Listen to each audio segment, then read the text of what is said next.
You know, just 3 minutes ago, I finished looking at the latest gold market data, and I've got to tell you something. What I'm seeing right now, it's keeping me up at night. And I'm not someone who loses sleep easily. I've been through 14 recessions, countless market panics, crashes that made grown men cry. But this is different. Turn on the television, open up your phone, scroll through any financial website, and there it is. Gold, gold, gold. Everyone's screaming that gold is at all-time highs. They're telling you it's the safest place for your money. With everything going on in the world, the inflation, the uncertainty, the chaos, they say gold is your anchor, your protection, your financial salvation. And you know what? Millions of people are listening. Billions of dollars pouring into gold every single month. People are scared. And when people get scared, they look for something solid, something ancient, something that feels permanent. That's exactly where we are right now. But listen, I'm here to tell you something today that nobody else is going to say. The conversation everyone's having about gold, it's completely backward. It's the wrong conversation entirely. See, most folks believe the story of gold between now and spring will be about whether the price goes up another 10% or 20%. They think it's all about charts and inflation hedges and technical analysis.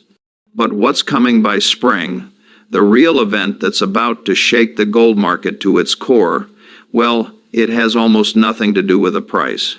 What's about to happen is something far more fundamental, far more powerful, and it's a story that almost nobody is paying attention to. Now, by the end of our time together here, I promise I'll lay out exactly what that event is. More importantly, I'll show you what it means for your money and what you absolutely must be doing about it before spring arrives. This is a secret that's been hiding in plain sight for decades, but the clock is ticking faster than most people realize.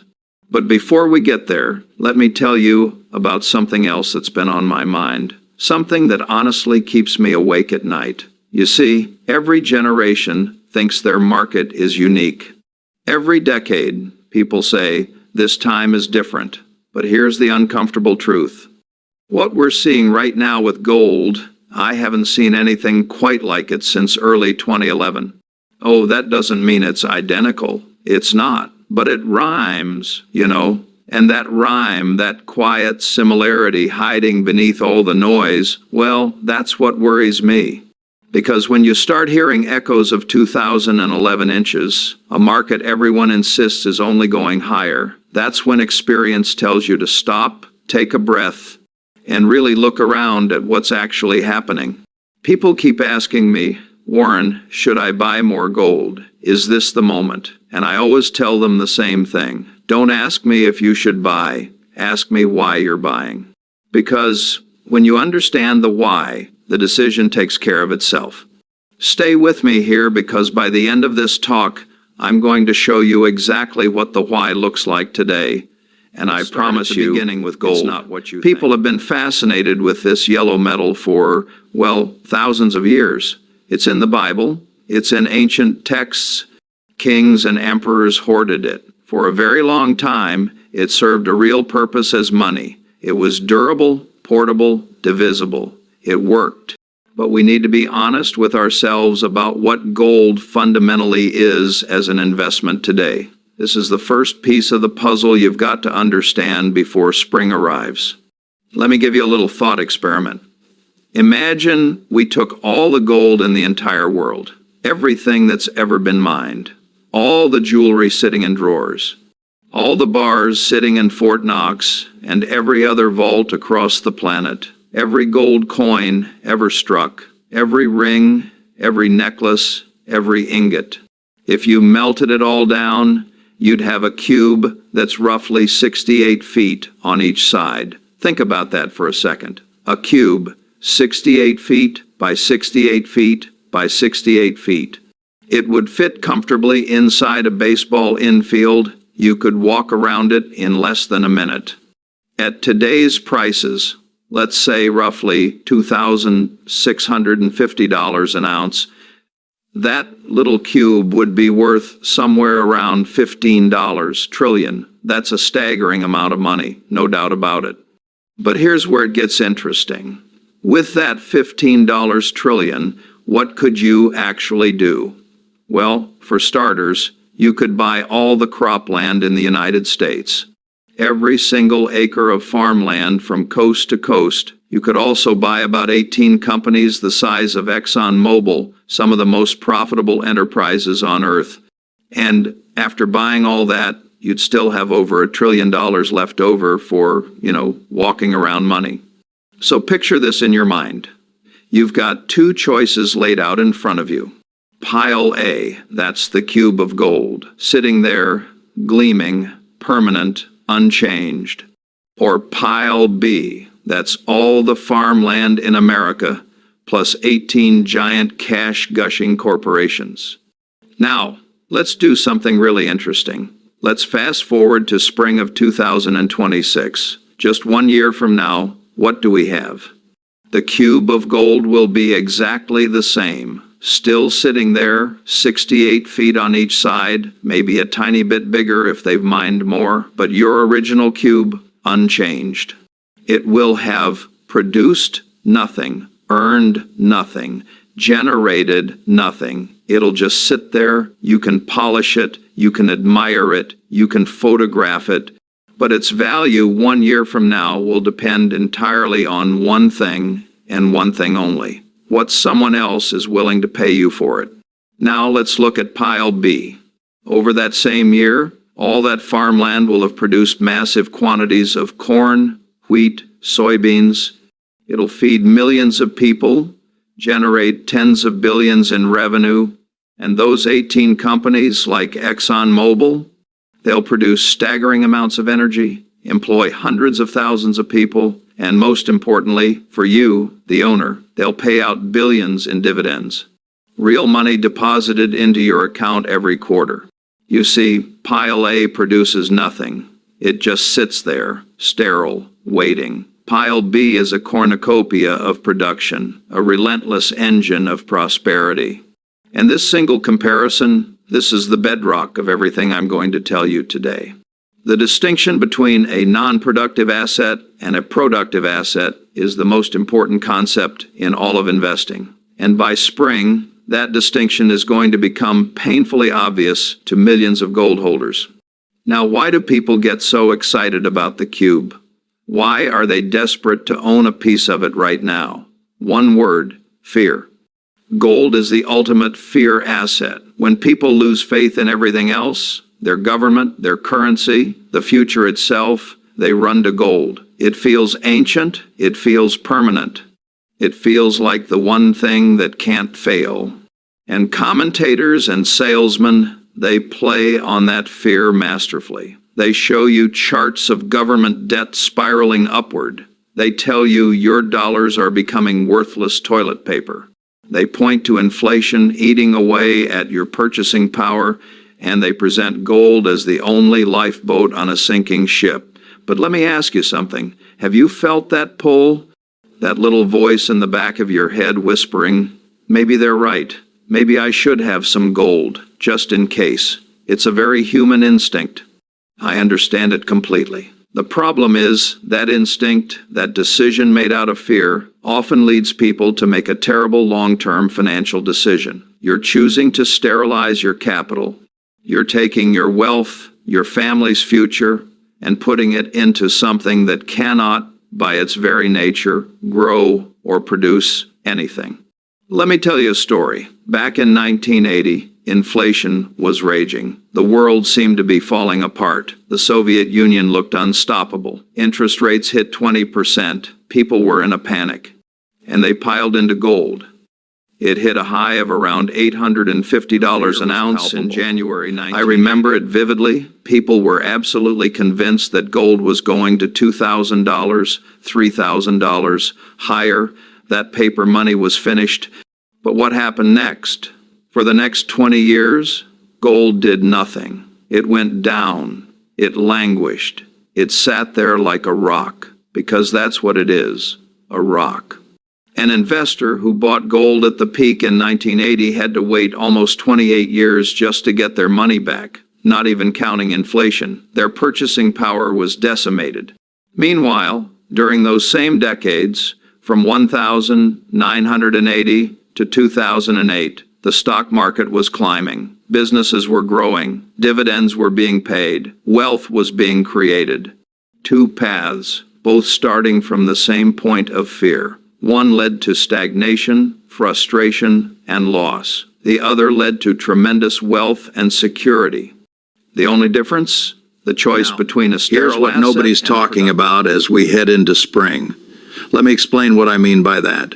The gold market right now is being driven by three forces: fear of inflation, uncertainty about the future, and speculation, pure and simple. People buying because the price is going up, and they don't want to miss out. But here's the thing, those three forces are about to collide with a brick wall of reality. Let me break this down for you, because this is critical to understand before spring arrives. First, inflation. Yes, inflation has been high, but it's already peaked. The rate of increase is slowing. And what most people don't understand is that gold doesn't actually protect you from inflation the way you think it does. Let me show you something. From 1980 to 2000, we had inflation every single year, but gold went down. From 2011 to 2015, we had inflation, but gold crashed 45%. The relationship isn't what the gold salesmen tell you it is. What gold actually does is respond to fear of future inflation, not actual inflation, fear. And right now, that fear is at an extreme. When fear is at an extreme, when everyone is already scared, there's nobody left to get scared. And that's when the price stops going up. Second, uncertainty. Yes, the world is uncertain. It always is. But I'll tell you something I've learned over 70 years of investing. The time when everyone is certain about uncertainty, when everyone agrees the world is dangerous, that's actually when the danger is lowest. Because all that fear, all that worry, it's already built into prices. Markets don't crash when everyone's worried. They crash when everyone's confident. And third, speculation. This is the big one. Right now, more than 60% of gold purchases are speculative. People buying gold funds, gold ETFs, gold futures, not because they want to own physical gold, but because they're betting the price will go higher. They're traders, not investors. And traders, by definition, have to sell at some point. And when they start selling, and I'm telling you they will start selling by spring, there's going to be nobody there to catch the falling knife. Now, let me show you something that happened in 2011, because history is about to rhyme. In 2011, gold hit $1,900 an ounce. Everyone said it was going to $5,000. The same fears, the same arguments you're hearing today. Inflation was coming. The dollar was dying. You had to own gold. And then, between 2011 and 2015, gold fell from $1,900 to $1,050. It lost 45% of its value. People who bought at the top, they lost almost half their money. And it took until 2020, 9 years, just to get back to even. What caused that crash? It wasn't some dramatic event. It was simply that everyone who was going to buy gold had already bought it. The fear trade was exhausted. And once the speculative money realized there were no more buyers coming, they ran for the exits.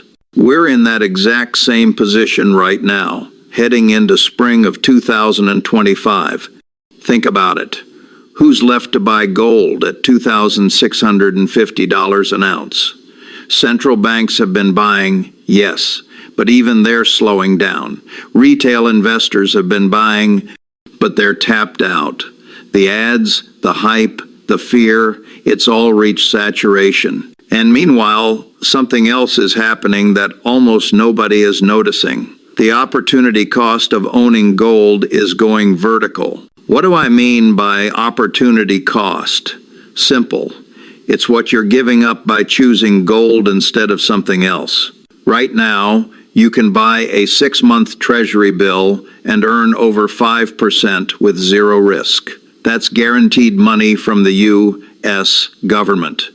Or you can buy stocks of amazing businesses that are growing, innovating, paying dividends, companies that will be worth more in 5 years than they are today.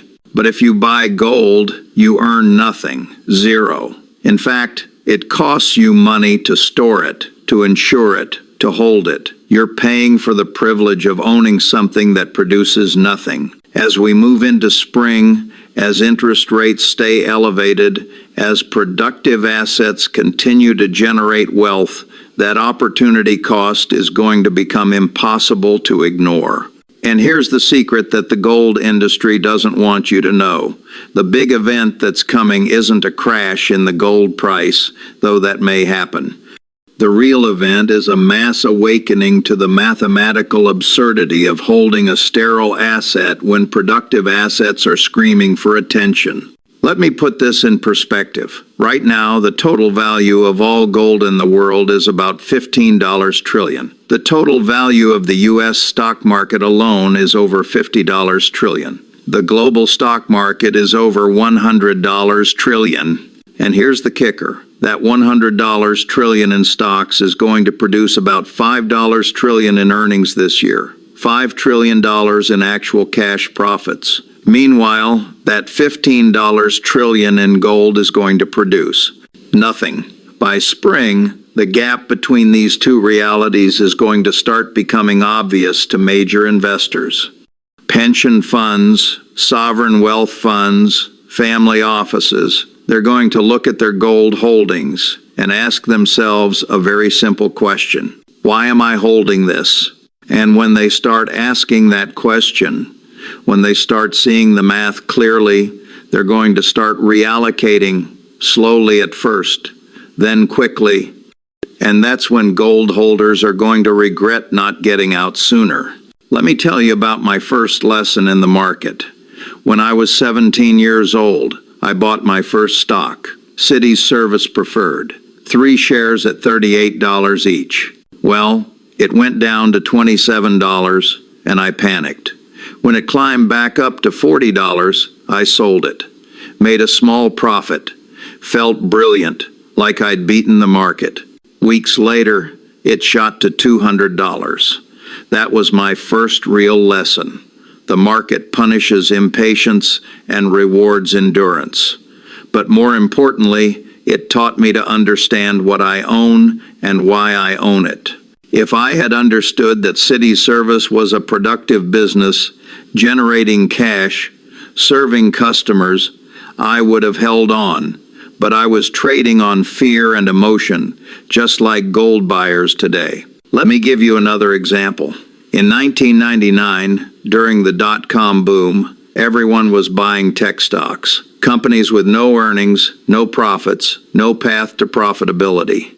But the stocks kept going up, and people kept buying because they didn't want to miss out. I refused to buy them. People called me old-fashioned, out of touch, said I didn't understand the new economy, and for a while, they were right. The stocks kept going up, and I looked foolish. But I stuck to my principles. I only bought businesses I understood, businesses that made money, businesses with real value. And then, in March of 2000, it all came crashing down. The NASDAQ lost 78% of its value over the next 2 years. Trillions of dollars vanished. People who'd been millionaires on paper went back to zero. But the businesses I owned, the boring, productive, cash-generating businesses, they kept chugging along. They survived, they thrived. And the investors who stayed with them built real, lasting wealth. The same thing happened with housing in 2008. Everyone said real estate only goes up. You had to buy now or be priced out forever. People were buying houses they couldn't afford with money they didn't have, and I watched it happen. I saw the leverage building. I saw the speculation. I saw the fear of missing out, and I said, quietly, to anyone who would listen, this doesn't end well. And it didn't. Housing crashed. Banks failed. The economy seized up. But again, the people who survived, who came out stronger, were the ones who understood value, who owned productive assets, who didn't panic. Now, here's what all three of these events have in common, and here's why they matter to gold heading into spring. In every case, the asset in question, tech stocks, housing, and now gold, had stopped being valued for what it produced. It was being valued for what someone else might pay for it tomorrow. That's not investing. That's speculation. And speculation always ends the same way. Right now, gold is being valued entirely on the hope that someone else will pay more for it later. There's no cash flow to analyze, no earnings to evaluate, no competitive advantage to assess, just hope and fear and momentum. And as we've seen throughout history, hope is not a strategy. Fear is not a foundation, and momentum always reverses. The investors who understand this, who recognize the pattern, they're going to get out before spring. The ones who don't, well, they're going to learn the same lesson I learned at 17. But it's going to cost them a lot more than $6 a share. So what should you do? What can ordinary investors do right now, before spring arrives, to position themselves correctly? Let me make this very practical. Here's exactly what I'd do if I were managing a modest portfolio today. Step 1. Acknowledge your fear, but separate it from your investing strategy. It's okay to be worried about the future, about inflation, about government debt, about uncertainty. These are legitimate concerns. I share them. But you cannot let that fear drive you into a sterile asset that produces nothing. So do this. Right now, take out a piece of paper. Write down your financial fears. I'm afraid inflation will destroy my savings. I'm afraid of a market crash. I'm afraid of losing everything. Get it all out. Looking at those fears written down, seeing them on paper, it separates the emotion from the action. Because your goal isn't to find an asset that makes you feel less scared today. Your goal is to own assets that will build your wealth over the next 10, 20, 30 years, regardless of the headlines, regardless of the fear. Step 2, buy the engine, don't buy the anchor. Here's the single best thing most people can do, and I've been saying this for 50 years, and it's more true today than it's ever been. Consistently buy a low-cost S&P 500 index fund. Let me break down why. When you do this, you're not betting on a single company. You're not trying to pick winners. You're not gambling. You're buying a slice of the 500 largest, most productive, most innovative companies in America. You become a part owner of Apple, Microsoft, Google, Johnson & Johnson, Visa, Walmart. You own a piece of the farm, not the rock. You're harnessing the greatest wealth creation machine in human history. And here's the beautiful part. You don't need a lot of money. You can start with $100 a month, $500 a month, $1,000 a month. The amount doesn't matter nearly as much as the consistency. These companies, collectively, are going to earn over $2 trillion this year. They're going to pay hundreds of billions in dividends. They're going to invest in research, in innovation, in growth. They're going to create value every single day. Gold is going to sit there and do nothing. Now, some people say, but Warren, what about the risk? What if the market crashes? And here's what I tell them. Yes, the market will crash. I guarantee it. I don't know when, but it will. Markets always do. But here's the difference. When the market crashes, businesses keep producing. They keep serving customers. They keep generating cash. The stock price might go down temporarily, but the underlying value, the productive capacity, that doesn't disappear. But when gold crashes, and it will, there's nothing underneath. There's no earnings to fall back on, no dividends being paid, no customers being served, just a rock that's worth whatever someone else is willing to pay for it that day. So the question isn't whether markets will crash. The question is, when they do you want to own something that produces value or something that just sits there? Step 3, automate it and ignore the noise. The biggest enemy of the individual investor isn't the market. It's not inflation. It's not uncertainty. It's themselves. They buy high when they're excited and everyone's talking about how great things are. They sell low when they're scared and everyone's predicting disaster. They trade constantly, chasing performance, following tips, reacting to headlines. So take yourself out of the equation. Set up an automatic investment every single month, same day, same amount, into your index fund. Rain or shine, bull market or bear market. When everyone's euphoric or when everyone's panicking, when the market's up, your monthly investment will buy fewer shares. When the market's down and everyone's terrified, that same dollar amount will buy more shares. You'll automatically be buying low. This simple strategy, dollar cost averaging into a broad index of productive American businesses, is the most reliable path to wealth for the vast majority of people. It requires no genius, no special insight, no perfect timing, no ability to predict whether gold will be higher or lower by spring. It only requires discipline and the faith that the American economic engine over the long term will continue to produce. And that has been the single best bet you could have made for the last 200 years. Now, if you absolutely feel like you must own some gold, if it helps you sleep at night, fine. Keep 5% of your portfolio in it, maybe 10% if you're really nervous. But don't build your financial future on it. Don't bet your family's security on a sterile rock. The solution isn't to run from fear and hide your money in something that produces nothing. The solution is to harness the collective genius and productivity of the greatest businesses in the world. Buy a piece of them consistently and let the power of compounding work its magic something. For you. I'm not predicting the exact day gold is going to crash.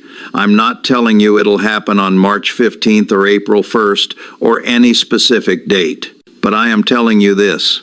The three forces that have driven gold higher, fear, uncertainty, and speculation, they're exhausted. The buyers are tapped out. The opportunity cost is becoming impossible to ignore, and by spring, the realization is going to start spreading. I've seen this pattern before. In 1980 with gold, in 2000 with tech stocks, in 2008 with housing, the asset everyone says can only go up suddenly doesn't. And the people who waited too long to get out, they're the ones who regret it for years. History doesn't repeat exactly, but it rhymes. And right now, I'm hearing verses I've heard before. The three signals I've been watching: excessive speculation, exhausted buyers, and vertical opportunity cost. They're all flashing red right now heading into spring. You know, I'm 94 years old. I've seen a lot in my time. I've lived through 14 recessions.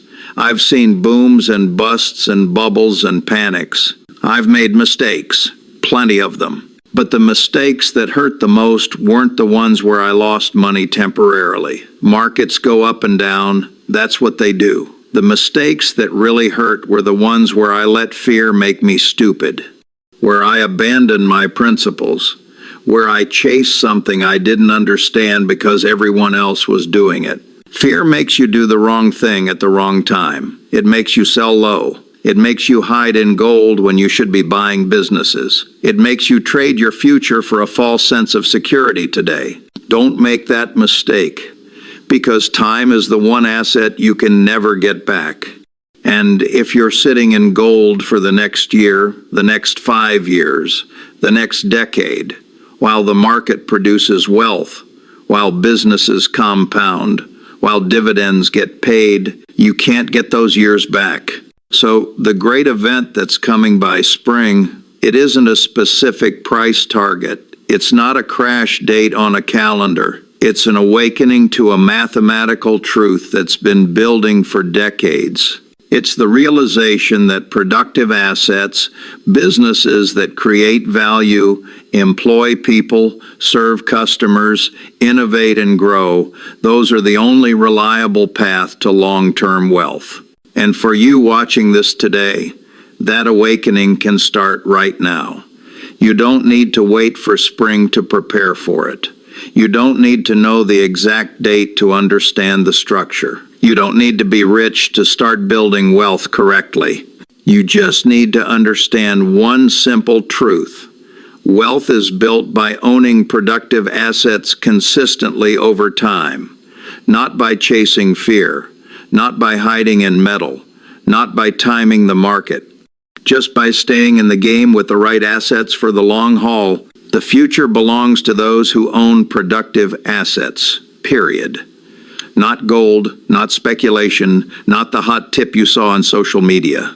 Just simple, boring, productive businesses that make things, sell things, serve people, and generate cash flow year after year. That's how you build wealth. That's how you protect your family.